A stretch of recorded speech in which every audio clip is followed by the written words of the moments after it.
На волне хайпа от впечатляющего карда 267-го ивента, его детальный разбор ищи на нашем канале, промоушен Даны Уайта решил не понижать планку и ворвался в наши умы с не менее привлекательным UFC 268. Вот только если предыдущий кард был выстроен с акцентом на фан-базу СНГ, то следующий турнир куда более глобальный, в нем пройдут как минимум 3 интереснейших столкновения, на которые мы решили дать прогноз. На разборе сегодня 2 титульника и бой с участием Гэджи. Даем 3 секунды на лайк, подписку и комментарий. И погнали! Майкл Чендлер, Джастин Гэджи. Не так давно схватка между этими топами могла стать предвестником титульного боя, но сейчас позиции обоих парней заметно ослабли, поэтому после победы одного из них прямого выхода на тайтл-шот здесь не будет. Тем не менее, интерес к противостоянию прикован огромный, а потому его нельзя обойти стороной. Оба атлета уже получали свой титульный шанс. Чендлер, который недавно отказался биться с Махачевым, стал оппонентом для Чарльза Оливейры, и титул Хабиба отошел не к возможному оппоненту его друга. Оливейра показал впечатляющий прогресс в стойке и смог отправить Майкла в нокаут. И если у Чендлера еще были хоть какие-то шансы в чемпионском бою, то Гэджи попал под дагестанский каток с фамилией Нурмагомедов. И Хабиб, что для него привычно, убрал помеху с дороги своей легендарной борьбой. Вполне возможно, сейчас в UFC подготавливают нового соперника для Ислама Махачева, коим и станет победитель схватки. Давайте перейдем к разбору. Хайлайт заметно выше соперника, однако по размаху рук Чендлер своего конкурента опережает. О чем нам это говорит? Майкл никогда не был топовым ударником. Да, вы можете сказать, что у него есть нокаутирующая мощь, но к базе Айрона есть большие вопросы, ибо Чендлер весьма предсказуем в стойке. Все его оверхенды через обманки, срезки углов для выхода на лучший удар и закидывание джебами работают на бойцах среднего уровня, тогда как топы с четким геймпланом Майкла без проблем разбирают. А Гэджи к таковым относят даже его хейтеры. К тому же после пары поражений Джастин сам себе дал напутствие больше не пускаться в зарубы. И оно работает до сих пор, его доминацию в бою с Фергюсоном можно назвать одной из главных неожиданностей прошлого года. В стойке Джастин обязан соперника перебивать, причем основной урон может прийтись на последний раунд, заходить в который Айрон уже отвык. Что же касается борьбы, то последний раз в партер Майкл переходил в Беллатор.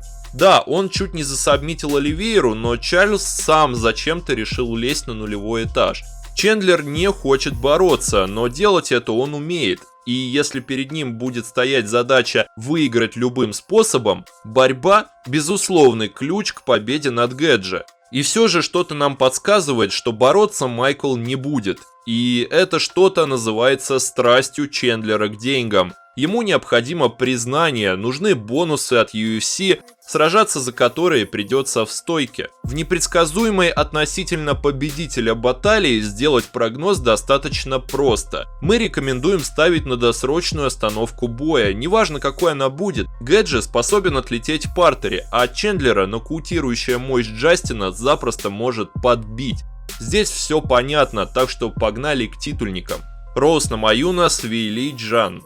И открывает чемпионскую тропу на UFC 268 китайско-американское противостояние. Не совсем понятно, как именно Вейли забралась в битву-реванш. В первой схватке она уступила вообще без шансов, в статусе чемпиона пребывала на протяжении одного боя и явно не заслуживала мгновенного реванша. Но Уайту, видимо, захотелось сохранить лояльность китайской публике, поэтому Вейли опять вывели под Роуз. Их первый бой вышел крайне скоротечным, казалось, что противостояние затянется и будет одним из самых интересных на UFC 261. Но получилось, как всегда, наоборот. На протяжении минуты американка прощупывала дистанцию, а через 15 секунд нанесла зубодробительный хайкик, после которого Вейли отправилась в мир грез. В любом случае, вторая часть противостояния будет не менее интересной, поэтому переходим к ее разбору. Что нам показал первый бой? Да практически ничего. Роуз, как обычно, начнет первым номером. Она привыкла к этому еще со времен первой схватки против NJ-чек. У Джан же ударка заострена под ближний бой. Она проигрывает сопернице в антропометрии и будет пропускать удары с дальней дистанции. К чему это привело в первой схватке, мы уже видели, и далеко не факт, что Вейли во втором поединке удастся хоть как-то сгладить свой недостаток.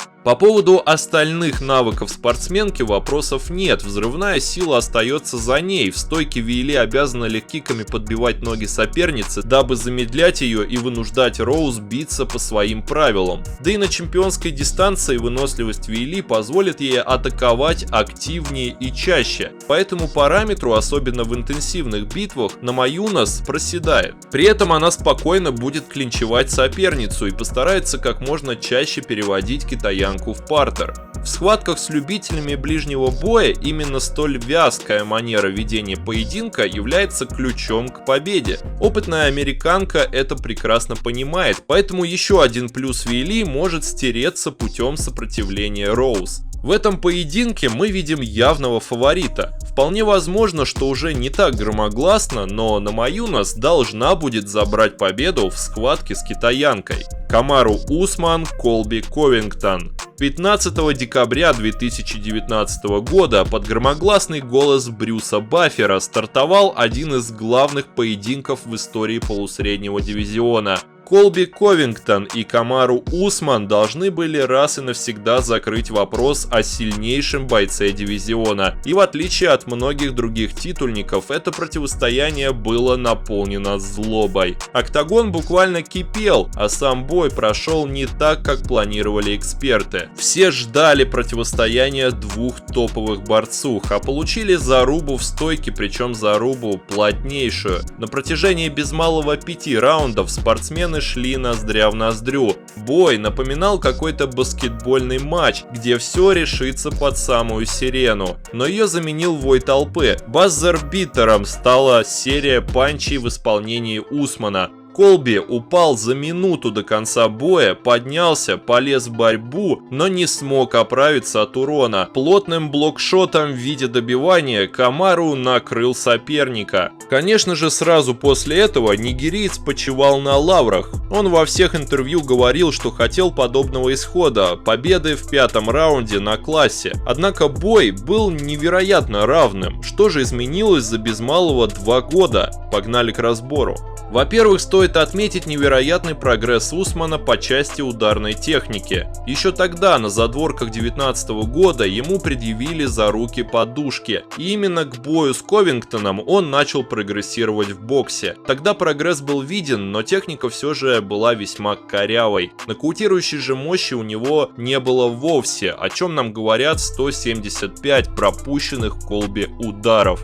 Сейчас же нигериец стал на 5 голов выше по сравнению с той версией себя. Он действительно прибавил, успев отправить в глубокий сон своего кореша Бёрнса и доселе практически непробитого Масвидаля. Свое величие Усман доказал. А что может ему противопоставить Колби? Сразу после поражения Ковингтон провел только один бой. Американцу долго предъявляли за то, что он не выходит биться против Тайрона Вудли. В середине 20-го он это сделал, погасив свет бывшему чемпу в 5-м раунде. Какого-то громадного шага вперед Колби так и не сделал, что уже многое говорит о ходе второго противостояния.